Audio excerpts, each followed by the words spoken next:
4h du mat. Et ça pas compter les gens qu'il y a dans la rue.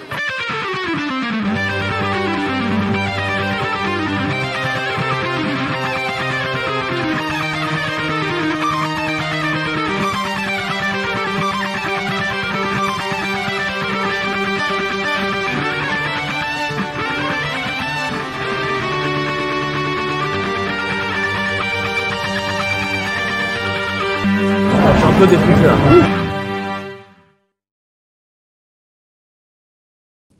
Salut à toutes et à tous. Là, vous ne me voyez pas, voilà, parce que je suis derrière la caméra. Je suis là aujourd'hui au Sénat. Ça me rappelle d'énormes souvenirs. J'ai passé 6 magnifiques années au Sénat. On est à la Commission des Finances et aujourd'hui, l'invité, le sénateur Alain Houpert, un sénateur que vous aimez tous parce que c'est un sénateur excessivement courageux. Qui n'a pas non plus la langue dans sa poche. Alors, on fait une très belle interview, on va faire une magnifique interview avec le sénateur Houpert, parce qu'il sort un livre. Ce livre, c'est Lettres à mes pères, là, que vous voyez sur l'écran. Lettres à mes pères. Alors, d'abord, bonjour, monsieur le sénateur. Comment allez-vous, là, aujourd'hui, dans cette magnifique maison? Bonjour, Mike. Merci de me proposer de faire la promotion de mon livre. Un livre, c'est toujours difficile à faire, c'est comme un accouchement. On prend le temps de se poser à une table et puis de prendre le temps de réfléchir. Et c'est important en politique de prendre le temps. Parce qu'on s'aperçoit que beaucoup de décisions, d'actions, qui sont en fin de compte des réactions, sont faites dans la précipitation avec un manque de recul. Et mon livre, il parle du passé, du présent et du futur. Et j'écris à des grands bourguignons qui ont marqué l'histoire de la Bourgogne, l'histoire de la France. Et je leur fais le constat de la France actuelle. Et j'essaye de proposer des solutions. C'est un dialogue épistolaire entre des gens comme Eiffel, Buffon, Monge, Jean d'Ormesson. Oui, justement, la Bourgogne, c'est une terre qui a vu naître de très grands hommes. Lamartine, même M. Bérégovoy, j'adore Messon, Claude Tillier. C'est un peu comme la Corrèze, qui est une terre de président. Là aussi, c'est la Bourgogne.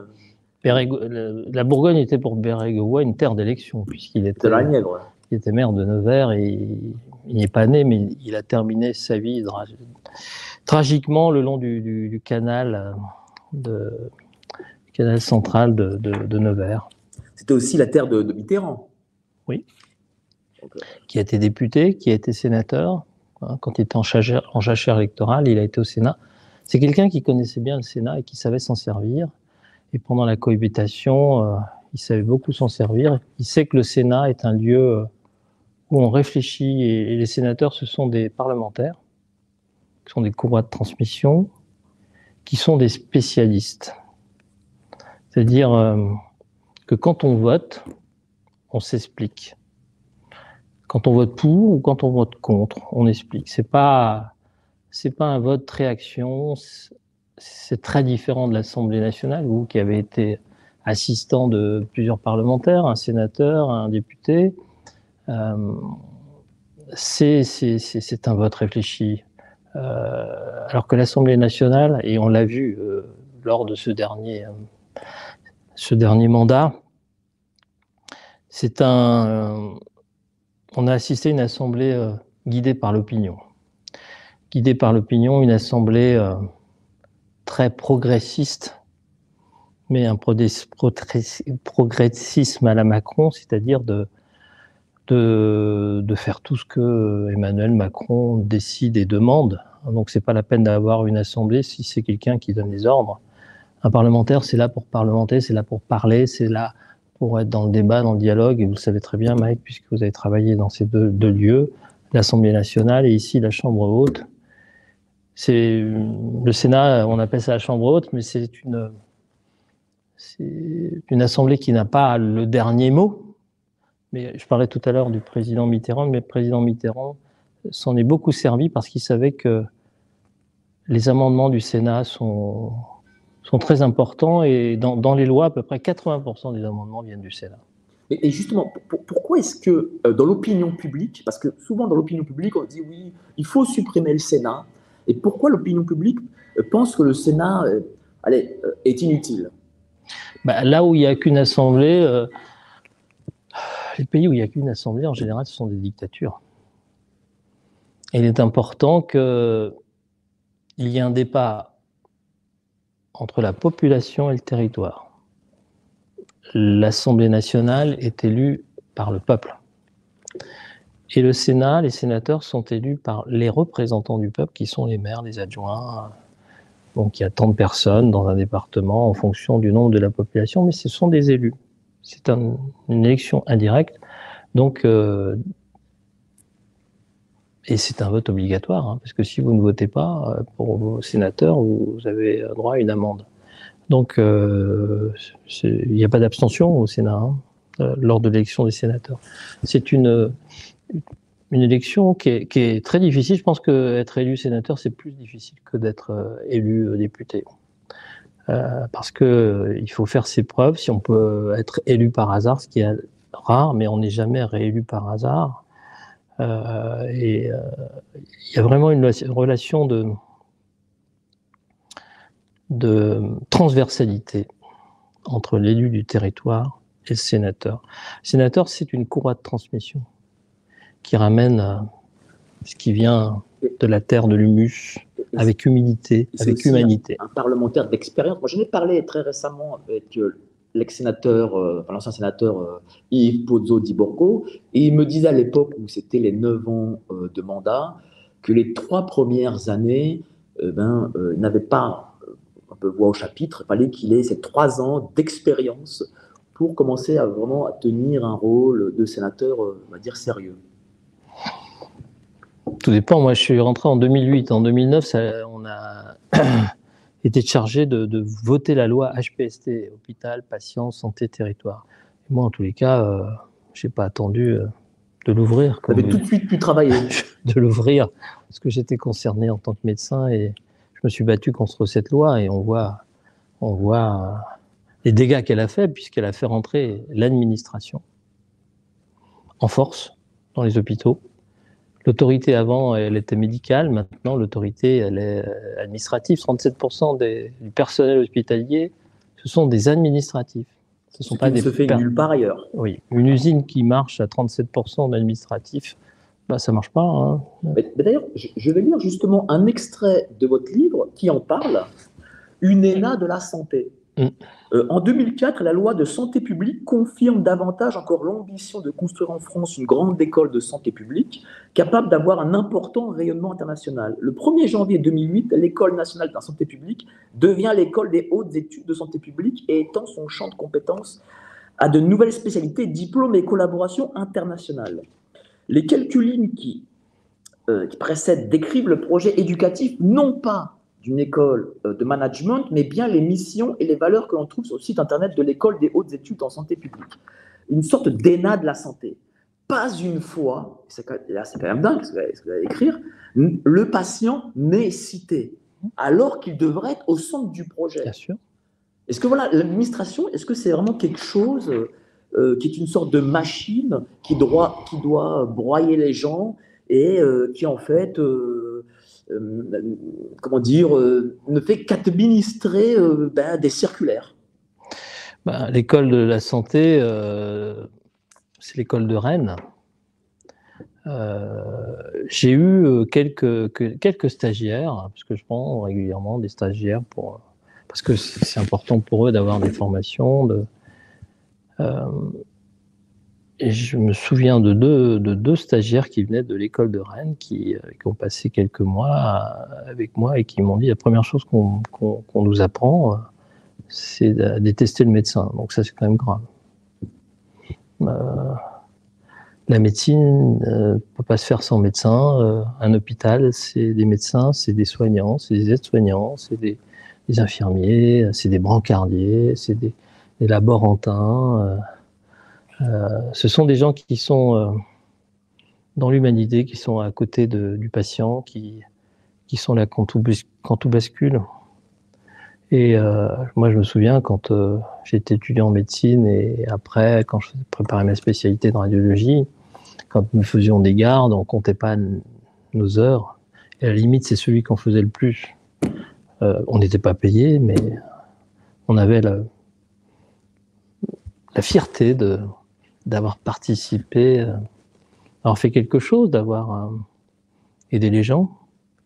Et la médecine, c'est une vocation, c'est pas un métier, c'est une vocation, c'est un apostolat, et avec toutes les lois qui se sont cumulées, et en particulier cette école de Rennes, ben, ça devient un métier, hein, parce que moi j'ai beaucoup de confrères médecins hospitaliers qui ont ce qu'on appelle des RTT en pagaille, qui ne peuvent pas les prendre.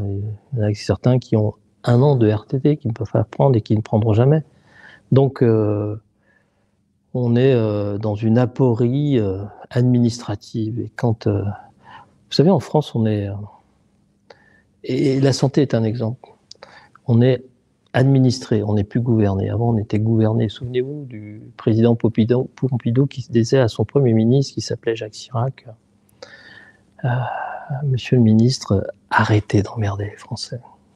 Vous sentez qu'on les emmerde là, qu'on bah veut là, les emmerder on est avec à des directives? On est à l'ACME, et puis un ami sénateur qui s'appelait Serge Dassault qui disait que quand les emmerdes arrivent, ils arrivent en escadrille. Et là, tout est difficile. Tout est difficile.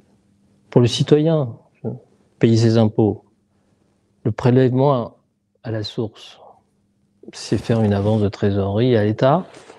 C'est déjà très compliqué, parce que quand vous n'avez... C'est pas écrit dans la Constitution de posséder un ordinateur. Et quand vous êtes une personne âgée, c'est difficile. Et quand vous habitez au Diable Vauvert, et c'est important le Diable Vauvert, parce que à la place du palais du Luxembourg, au XIIIe siècle, il y avait un château qui s'appelait le château Vauvert. On disait allez au Diable Vauvert. Et quand on habite dans des endroits un peu reculés, où il n'y a pas la fibre, c'est très difficile de se connecter. Donc, c'est... vous savez, l'ordinateur fait gagner du temps, mais qu'est-ce qu'on perd comme temps avec l'ordinateur? Je vous donne un exemple. Moi, j'ai mon passeport. On a besoin d'être humain. Bien sûr. Moi, j'ai mon passeport qui est périmé. 6 mois, il faut mettre. 6 mois. Et ouais, heureusement que j'ai des amis dans certaines mairies et que j'ai pu avoir un rendez-vous. Un rendez-vous rapide. Mais c'est compliqué parce qu'il faut s'inscrire sur Internet. Et moi, je me pose la question, comment font, justement, vous avez parlé des personnes âgées, comment font les personnes âgées qui n'ont pas Internet, sachant qu'avant, on écrivait un petit papier main, et puis voilà, on avait tout de suite le rendez-vous, et c'est compliqué, quoi. Je veux dire, le simple reconduction d'un passeport est devenu une chose compliquée dans ce pays. Puis il y avait des relations entre les élus. Je me souviens, quand j'étais maire, simple conseiller général, quelqu'un qui avait besoin d'un passeport rapide, le secrétaire général de la préfecture se débrouillait pour le faire, et puis le signait et le tamponnait sur le capot de votre voiture, et vous étiez heureux de rendre service à un citoyen qui avait oublié, on passe pas notre temps à regarder la date de péremption de sa carte d'identité ou de son passeport. En général, on s'aperçoit trop tard. Ah, merde. Pardon, excusez-moi. Pas de souci.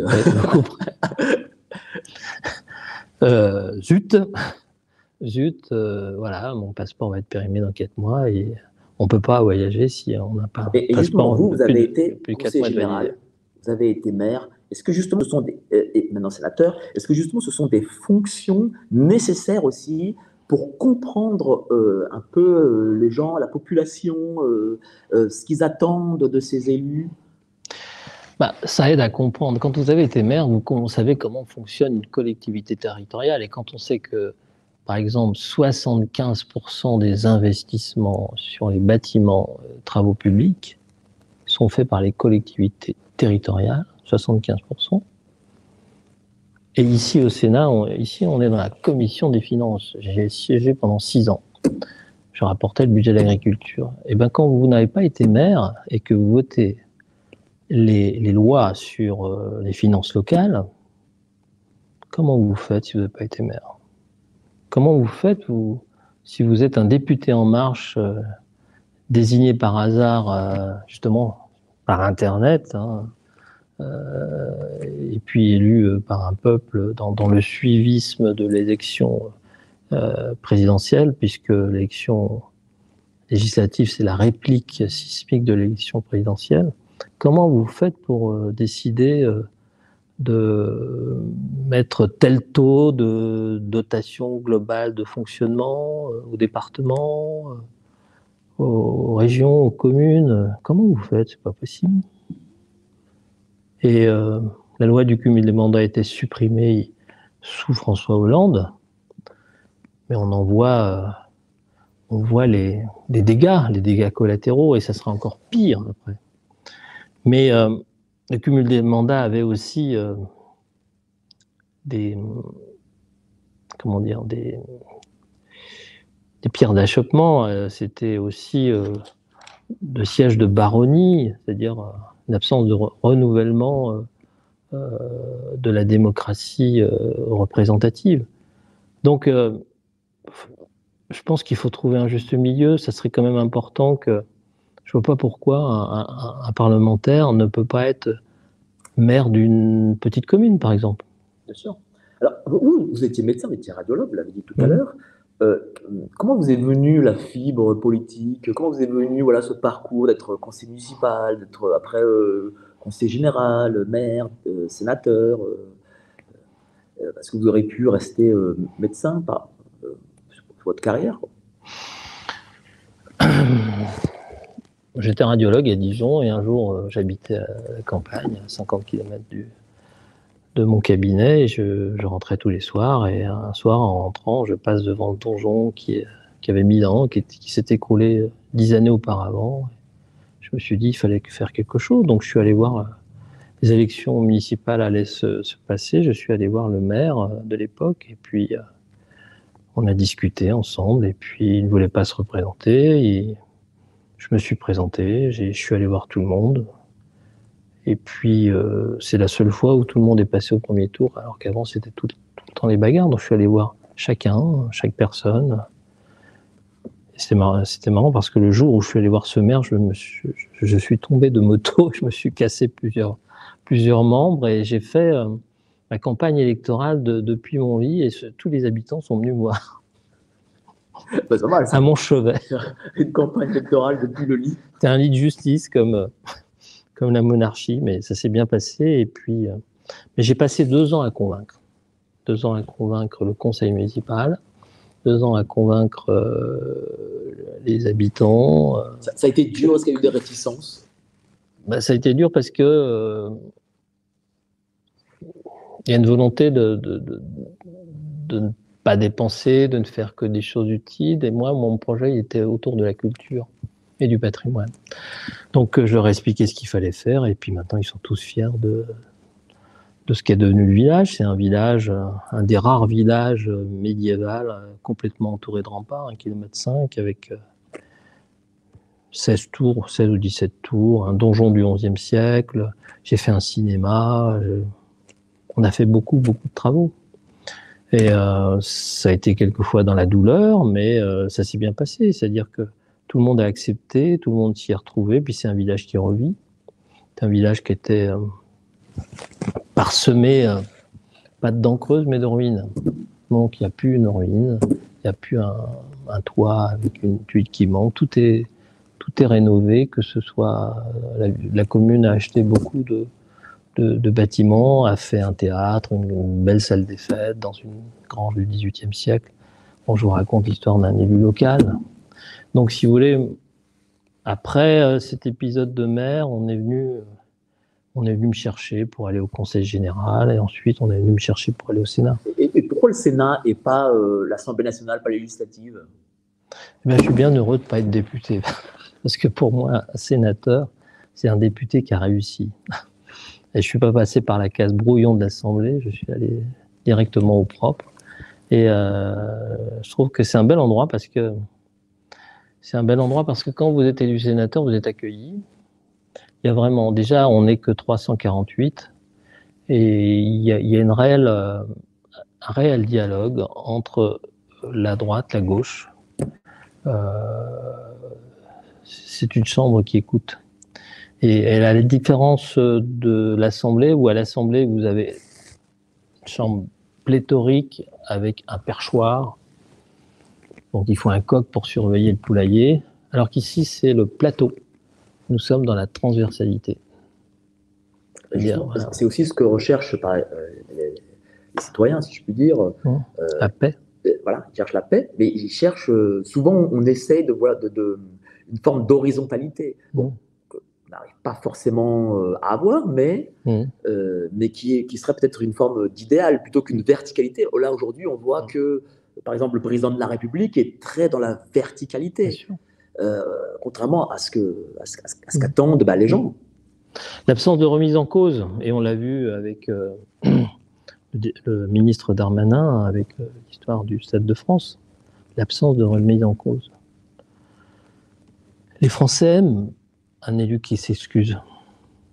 Souvenez-vous de Nicolas Sarkozy quand il s'était présenté à l'élection présidentielle et qu'il a eu des soucis de famille, qu'il est passé aux 20h où il a expliqué ses problèmes de famille qui ressemblaient à toutes les familles. Mais il a touché tout le monde. Ça s'appelle l'humanité. Et donc c'est important d'être à l'écoute, d'être un élu. C'est pas quelqu'un au-dessus des autres. Hein. Un élu, il n'y a pas de petits élus, il n'y a pas de grands élus. Il y a des élus.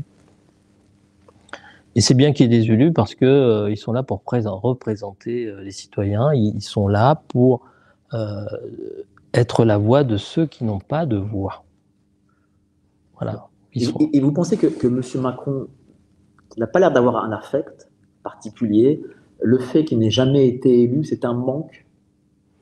J'espère qu'il va s'améliorer. Mais ça se dégrade. Regardez, ça fait 15 jours que ce gouvernement est là. Quelle catastrophe. C'est encore pire qu'avant.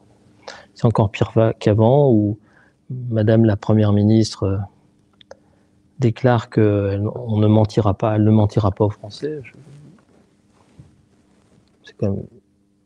Ils ont déjà commencé. C'est quand même extraordinaire que le projet d'un Premier ministre ce soit de ne pas mentir. Quel projet? Je sais pas, bon, il y a un peu de recul et un peu de culture. C'est pas un projet de ne pas mentir. C'est une obligation, c'est une valeur. Regardez, ce gouvernement, c'est un gouvernement de scandale. Même sous François Mitterrand, je suis pas de gauche. Mais sous François Mitterrand, quand un député, un ministre avait des problèmes, il démissionnait. Souvenez-vous de M. Strauss-Kahn quand il a eu ses problèmes avec une mutuelle. Sur l'AMNEF. Présomption d'innocence. Il a choisi de quitter son poste de ministre et son poste de député pour se défendre. Chapeau. Chapeau. Surtout que M. Darmanin a des problèmes avec la justice, en tout cas il en avait. Monsieur Dupond-Moretti, alors lui pour le coup il en a actuellement. Monsieur Damien Abad. J'ai pas l'habitude d'accuser les autres, mais je trouve que ça fait beaucoup. Et les Français, ils ont besoin d'exemplarité. Souvenez-vous du président Macron, au début de son premier mandat, il a dit que ce mandat serait le mandat de l'exemplarité. C'est faux. C'est faux, il n'y a que des conflits d'intérêts. Donc je ne tire pas sur l'ambulance. Le médecin, ça ne tire jamais sur l'ambulance. Donc je ne veux pas critiquer, mais je trouve que ça fait beaucoup.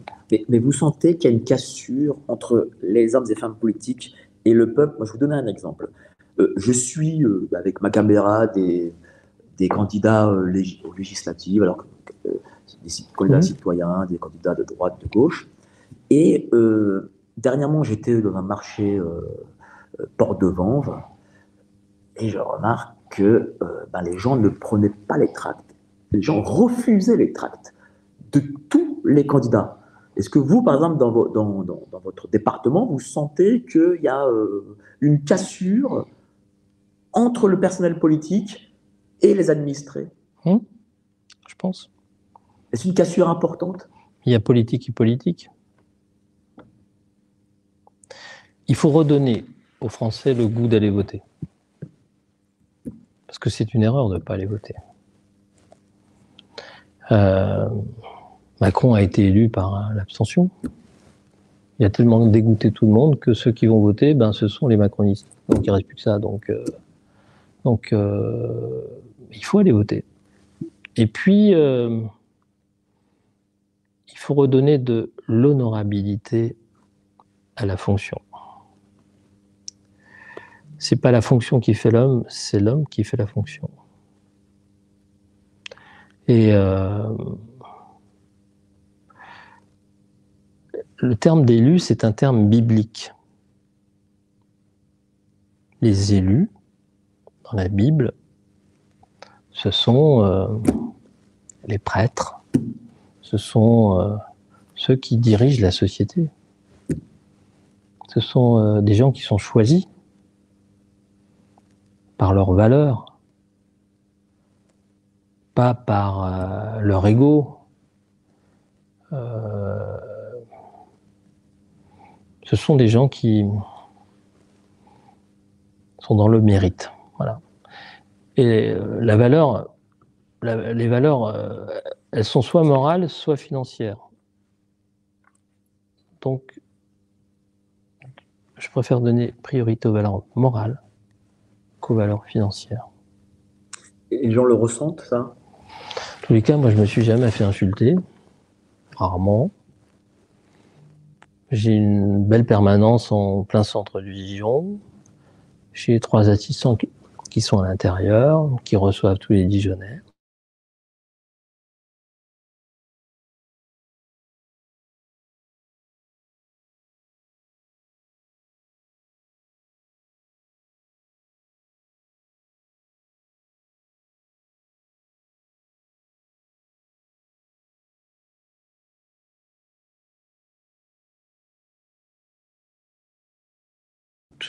Quand vous appelez une préfecture, vous tombez ou quand vous appelez la CAF, vous tombez quoi? Sur un serveur focal. Appuyez sur 1, appuyez sur 2, et au bout d'une heure, ben, on en a marre. Donc les gens sont... Je ne sais pas si les gens sont dégoûtés de la politique, ils sont dégoûtés de la façon dont ils sont dirigés, administrés. Et je pense que cette administration, c'est l'arbre qui cache la forêt. C'est une forme de broyeuse, cette administration. Bien sûr. C'est une forme de broyeuse. Elle a été voulue par le général de Gaulle pour administrer l'État, c'est noble, mais c'est aux politiques de créer la feuille de route. Et ensuite, c'est à l'administratif d'aider le politique. Mais qu'est-ce qui a fait que l'administration a pris le pouvoir justement sur le politique? Est-ce que le politique s'est peut-être dédouané de certaines choses? Voilà. Comment ça s'est passé? Quel a été peut-être le déclencheur de cette prise de pouvoir?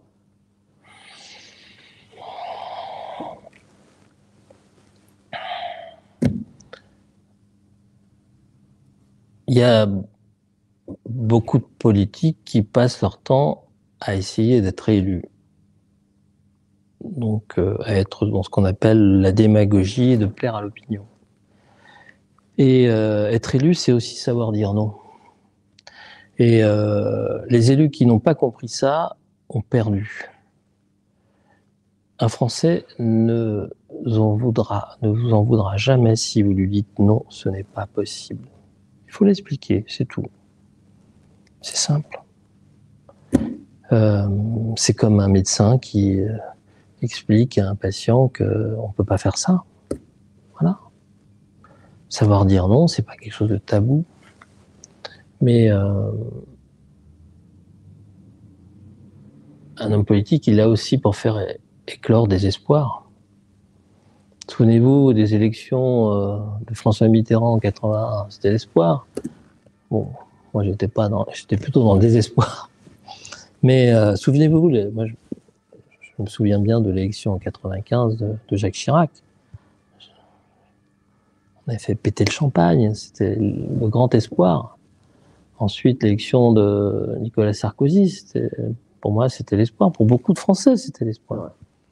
L'élection de Hollande, ça commençait à dégringoler. Alors, l'élection de Macron, la dernière fois, c'était pas terrible. Et cette fois-ci, c'était un cortège funéraire. Donc les gens n'ont plus d'espoir aujourd'hui. Ils sont pas heureux de voir une élection présidentielle comme ça. Une élection qui a été détournée par une stratégie d'évitement, une stratégie de sélection du candidat. L'élection présidentielle qui a été voulue au suffrage universel par le général de Gaulle. Le général de Gaulle, la première fois, il a été élu au suffrage indirect. Il a été élu par les grands électeurs. L'élection se faisait ici au Sénat. Et ensuite, en 58, quand il a créé la Constitution de 58, sa deuxième élection a été au suffrage universel, direct. Donc ce sont les Français qui ont élu le président de la République, et le premier, c'était le général de Gaulle.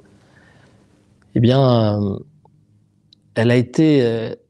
cette élection a été voulue par le président de la République, et il a créé une administration pour aider les politiques dans leurs fonctions. Des préfets pour être leurs représentants de l'État, des serviteurs. Et ministère, ça vient de ministérer, ça veut dire servir, et non se servir. Et le problème, c'est que les Français ont l'impression que les élus se servent. Voilà.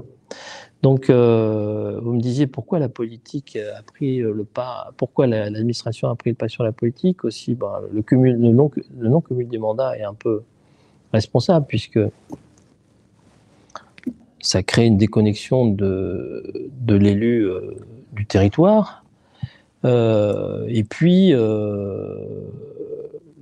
l'administration est très bonne dans le fait de justifier sa présence, créer des règles et des décrets pour justifier sa présence, et puis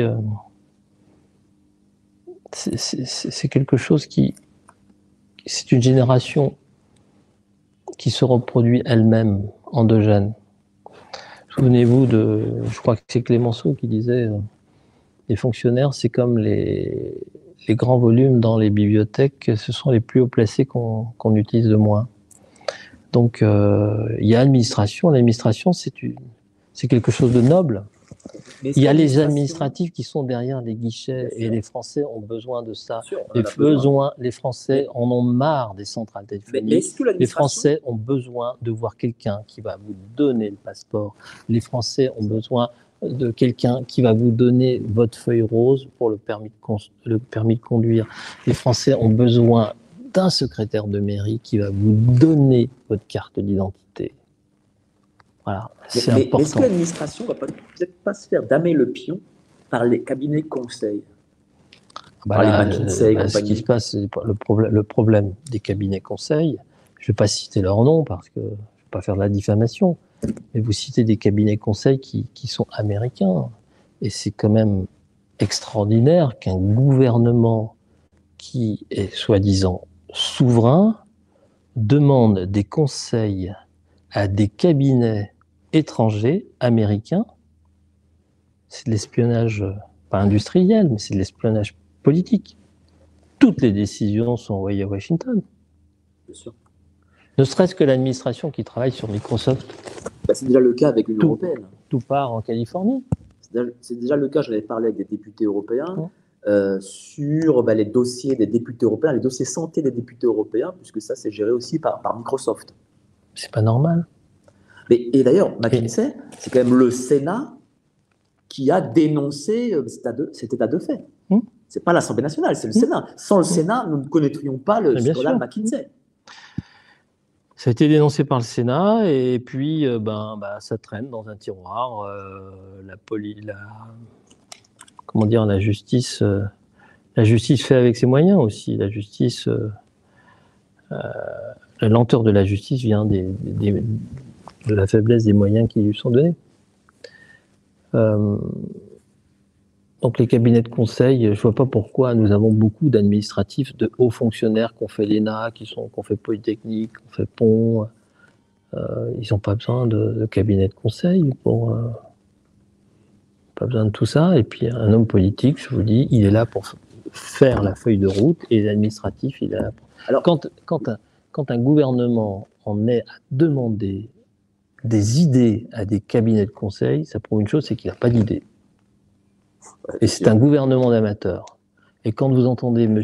Macron qui dit « j'ai appris à aimer les Français », on n'a pas besoin de quelqu'un qui est là pour apprendre. Il doit aimer les Français. Alors, vous avez écrit un paragraphe sur les Gilets jaunes. Alors, je vais le lire. Certains se réjouissent que la révolte des Gilets jaunes ait révélé l'implication des Français dans la politique, mais je n'en suis pas convaincu. Elle a d'abord révélé la défiance des citoyens envers le pouvoir et l'absence de réponse démocratique envers une détresse avant tout sociale et économique a transformé cette défiance en colère et en rejet.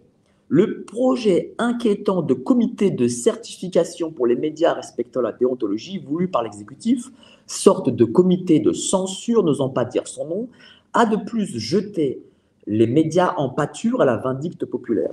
C'est moins la politique, les principes et les valeurs qui ont guidé cette révolte que des revendications factuelles tout à fait respectables.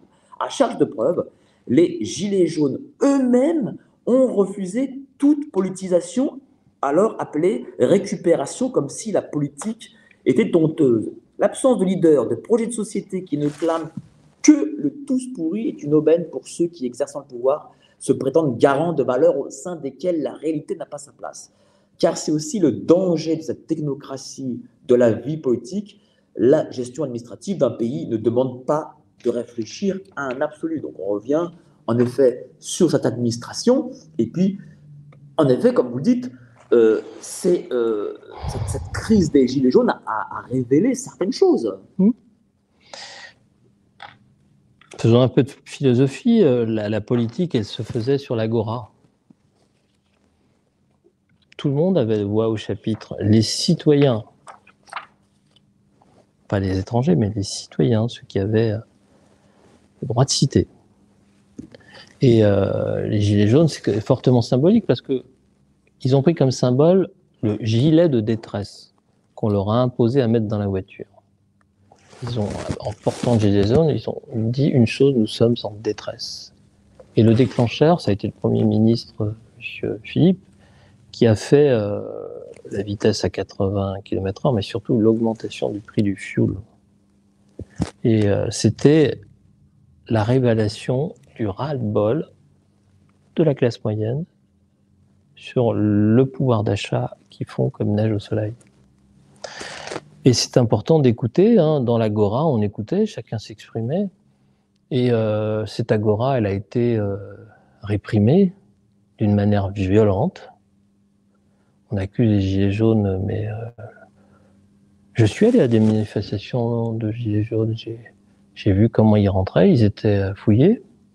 Je comprends pas que les Black Box ne soient pas fouillés. Ils rentraient avec des baramines, ils n'étaient pas fouillés. Il faudrait se poser la question, qu'est-ce qui se passe? Et puis la crise du Covid a servi à arrêter les Gilets jaunes. Vous pensez qu'il peut encore avoir un mouvement social de ce type? Ce sont des mouvements populaires. Et puis, je ne sais plus quel est, j'en parle dans mon livre, mais quel est l'homme politique qui disait que quand il n'y a plus de justice, il faut désobéir et puis manifester. C'est important de ne pas laisser faire. Et les Gilets jaunes, c'était pas une révolution. Les Gilets jaunes, c'était la réaction au Parlement qui était bâillonné. Le débat n'était pas dans le Parlement. Donc il s'est fait où? Dans les ronds-points, avec une fraternité, ils se sont retrouvés. Ils n'ont pas fait nation, mais ils ont fait famille. Ils se sont retrouvés autour d'un pastis, encore du jaune. Et le jaune, dans la symbolique chrétienne, c'est la couleur de Judas. Judas, il est toujours en jaune. C'est la couleur de la détresse. C'est... Souvenez-vous, dans les hôpitaux de Paris, comme les Gilets jaunes étaient traqués. Souvenez-vous, par Martin Hirsch. Et Martin Hirsch qui demandait, le président de la PHP demandait aux médecins de dénoncer. J'ai des collègues comme Gérald Kierzek qui ont refusé. Souvenez-vous des grands médecins pendant la Résistance, quand les Allemands arrivaient dans un hôpital, où sont les terroristes? Nous n'avons pas de terroristes ni de résistants, nous n'avons que des malades. Les Français, les Gilets jaunes, se réfugiaient dans les hôpitaux pour ne pas se faire taper dessus. Pour ne pas se faire taper dessus. C'est grave. Il n'y a rien de pire dans l'histoire que les trous de mémoire. Et je trouve que l'exécutif a la mémoire courte. Mais le peuple n'a pas la mémoire courte. Le peuple se rappelle. Et le peuple, il accumule, il accumule, il accumule. Il y a un moment, c'est comme la dette, il faut la payer. Et je pense que M. Raffarin disait que c'est pas la rue qui gouverne, mais elle ne gouverne pas, c'est sûr. Mais il y a un moment où la rue va donner. Souvenez-vous de grands présidents comme le président Mitterrand, qui a arrêté son projet d'école libre parce que la rue a dit non. Le président Chirac qui a reculé devant le CPE parce que la rue a dit non. Mais justement, vous écrivez sur un paragraphe, l'histoire a cependant montré que lorsque le peuple de France veut parler d'une voix forte, il peut faire tomber des trônes ou des Reichs. Voilà des générations que les Français se lèvent en chantant « Entendez-vous dans nos campagnes ?» Faut-il à ce point l'oublier? Quand les campagnes de France grondent, il ne faut pas faire la sourde oreille, mais y répondre par une réforme constitutionnelle. Est-ce respecter l'esprit de la Ve République? Je ne le pense pas. Est-ce qu'aujourd'hui, le peuple gronde et est-ce qu'aujourd'hui, on fait justement la sourde oreille? Une maladie, soit vous traitez les conséquences, c'est-à-dire vous mettez du sparadrap. Une maladie politique, soit vous mettez du sparadrap, c'est-à-dire vous changez la Constitution, les choses comme ça. C'est ce qu'a essayé de faire le gouvernement Macron ou le gouvernement Hollande. Mais la vraie réponse, c'est de traiter les conséquences et de regarder qu'est-ce qui se passe, pourquoi. Et si y a quelque chose à demander, c'est pas à des cabinets de conseil qu'il faut demander. C'est un groupement de philosophes, de gens qui réfléchissent, d'élus plein de bon sens, les choisir. Qu'est-ce qui se passe? Essayons de faire ça. Voilà, de redonnons aux Français la fierté d'être Français, la fierté d'être électeurs. Souvenez-vous, les élections du temps du général de Gaulle, je ne veux pas passer pour un vieux con, mais tout le monde allait voter. Tout le monde était fier de voter parce que nos parents se sont battus pour qu'on puisse voter. Et nous baissons les bras. Nous sommes un peuple dépressif. Et c'est pour ça qu'un peuple pessimiste est toujours en train de voir ce qui ne va pas. Et j'en parle dans mon dernier paragraphe avec un chapitre sur François d'Ormesson, où je dis que le Français, c'est celui qui va regarder la tache que vous avez sur votre voiture ou l'impact que vous avez sur votre pare-brise et vous le dire alors que vous le savez déjà, ça énerve énormément. Alors qu'il vaut mieux dire aux gens regardez comme le ciel est bleu, regardez comme cette personne est belle, regardez comme ce monument est belle, regardez le reflet du soleil sur la rue de Seine, là, regardez les belles choses. Et moi, je me souviens d'avoir rencontré le Premier ministre israélien, Shimon Peres, à Tel Aviv, quelques mois avant sa mort. Il m'avait dit, vous savez, vous les Français, vous êtes des pessimistes. Nous, on a beaucoup souffert.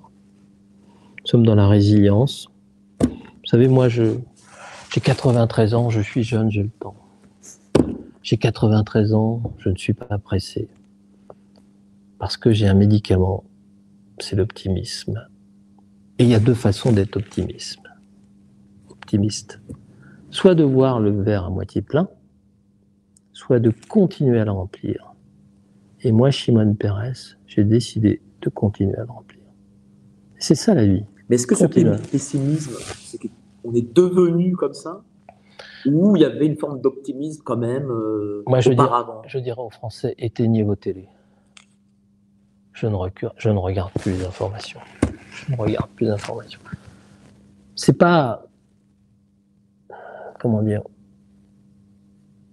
refuser de voir la réalité, parce que la réalité, je me perçois que nous sommes dans la caverne de Platon, on nous projette les ombres qu'on veut nous montrer. Moi, je dis aux Français, tournez-vous vers la lumière, regardez la lumière. Vous avez un libre arbitre, vous êtes intelligent, vous avez de la culture, vous avez tous les moyens de vous informer. Vous parliez du comité de déontologie. Pourquoi?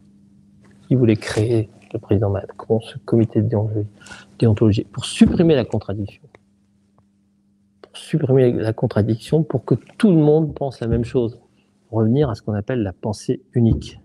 Et le contraire de la pensée unique, c'est la pensée partagée. Et François Mitterrand, il appelait ça la culture. Et il disait la culture, c'est la pensée partagée. Et la chose qui a manqué dans cette élection présidentielle, l'âme d'une élection, c'est la culture. Personne, aucun candidat n'a parlé de la culture. Aucun. C'est vrai. Mais aucun candidat, en réalité, n'a vraiment fait campagne, parce qu'on n'a pas eu de projet contre projet sur ces élections présidentielles. Sachant que M. Macron, s'étant, ne faisant pas campagne, il n'y a pas eu de confrontation d'idées et d'idéologies. Et pas même sur le débat du second tour. C'est une campagne d'une tristesse. Et comment vous expliquez les résultats sont d'une tristesse. Je vous parlais d'un enterrement. Et comment vous expliquez que M. Macron, sans faire campagne, sans vision, gagne quand même 1 million de voix entre 2022 et 2017 sur le premier tour? Je pense qu'il devrait se poser la question, pourquoi les gens ne sont pas allés voter?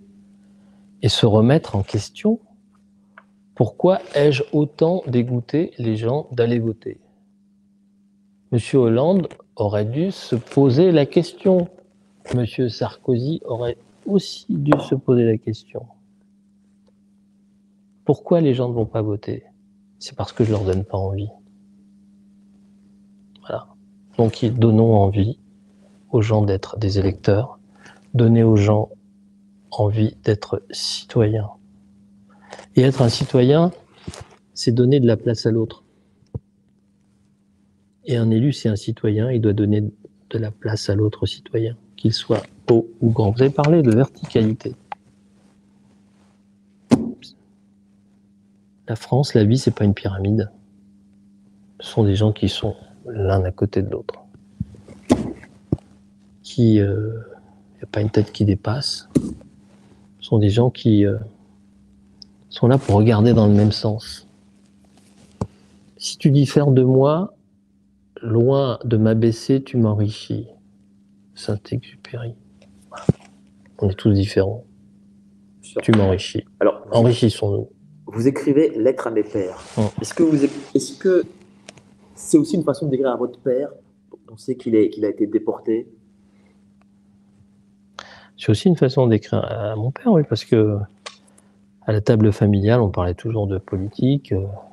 Quand le général de Gaulle ou Georges Pompidou parlaient, tout le monde regardait. Personne n'aurait osé couper la parole aux vieux à la télé. C'est ce que je veux dire. Tout le monde écoutait, même si on n'était pas d'accord, on écoutait. Alors que maintenant, c'est un charabia. Tout le monde, un tohu-bohu, une cacophonie, avec des bruits de fond, des bruits. C'est du bruit. Alors que, souvenez-vous des conférences du général de Gaulle, souvenez-vous des conférences de presse du président de la République, et la plus belle, c'est quand il a parlé de l'enseignante qui s'est suicidée parce qu'elle avait été condamnée pour avoir été amoureuse d'un de ses élèves. Il a cité de merveilleux vers. Et ben moi, j'aimerais bien qu'on retrouve un président comme ça. Et qu'est-ce qu'aurait dit votre père en voyant les hommes et femmes politiques actuels? Je sais pas, il est plus là. Il est plus là, mais c'est quelqu'un de droite quelqu'un qui m'a appris la résilience, qui m'a appris que tout était possible. Et moi, je pense qu'on est arrivé au bas fond de la politique. À l'acmé, d'un côté, l'acmé de la perte de nos libertés individuelles, mais aussi au bas fond de ce qu'on, de la politique, la vie de la cité. Donc, mais quand on est au fond de la piscine, on peut remonter, il suffit de donner un élan et on remonte. Donc c'est quelqu'un qui, je pense, qui m'aurait dit c'est pas grave, ça va s'arranger.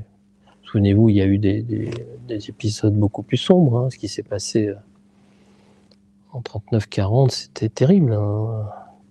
Le général de Gaulle était le seul, condamné à mort par contumace, le seul à aller à Londres. Il a vécu la guerre comme quelqu'un de très très solitaire, avec énormément d'ennemis. C'est pas parce qu'il a cru en un idéal, il avait la foi déjà en lui, dans ce qui. C'est ça un grand homme politique. Rassembler, il a réussi à rassembler les communistes et tous les autres Français. Il a réussi à apaiser les gens, à éviter la vengeance, la vindicte populaire. Il y a eu des débordements, mais il a réussi à faire énormément de choses. Il a réussi à faire la sécurité sociale avec le Conseil national de la résistance et on est en train de jeter ça aux orties. C'est votre père qui vous a appris l'optimisme? Oui. Voilà, il aurait dit ça ira mieux demain. Tout est possible. Il me disait toujours c'est pas grave, tout va s'arranger. Il n'a jamais parlé des camps. Jamais. Je ne sais pas ce qui s'est passé. Je le sais par ma tante.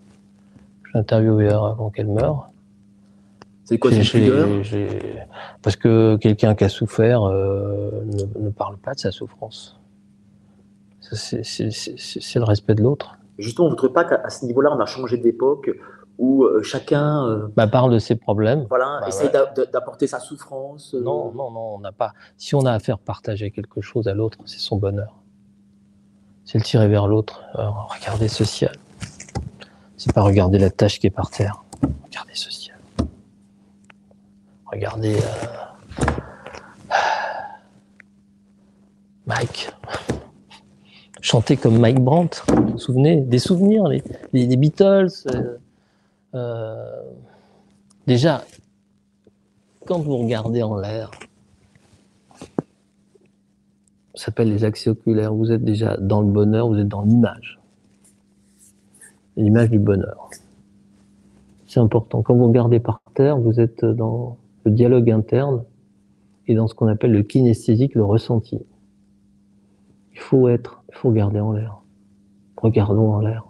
Le problème à Paris maintenant, c'est qu'on ne peut plus regarder en l'air parce qu'on va tromper dans une tranchée ou se faire une entorse tellement c'est mal entretenu.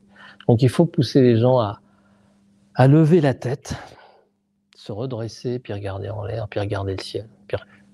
Regarder le ciel, c'est se tourner vers la lumière, sortir de cette caverne de Platon. C'est des principes philosophiques qui sont essentiels. On a voulu supprimer la philosophie, on a voulu supprimer l'histoire du temps de M. Hollande, M. Blanquer a supprimé les mathématiques, M. Macron s'est aperçu que c'est une connerie, donc il les fait revenir, mais comme une spécialité. On a supprimé les langues mortes, on a supprimé... Moi, ma langue maternelle, c'est le silence. Moi, je pense que quelquefois, certains hommes politiques feraient mieux de se taire, puis d'écouter. Alors, vous avez écrit un paragraphe excessivement intéressant parce que je remarque quand même que l'opinion publique ne se rend pas compte de ce qui va arriver.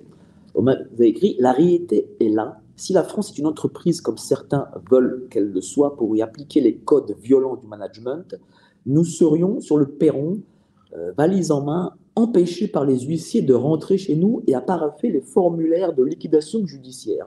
Car disons-le, la France est un pays financièrement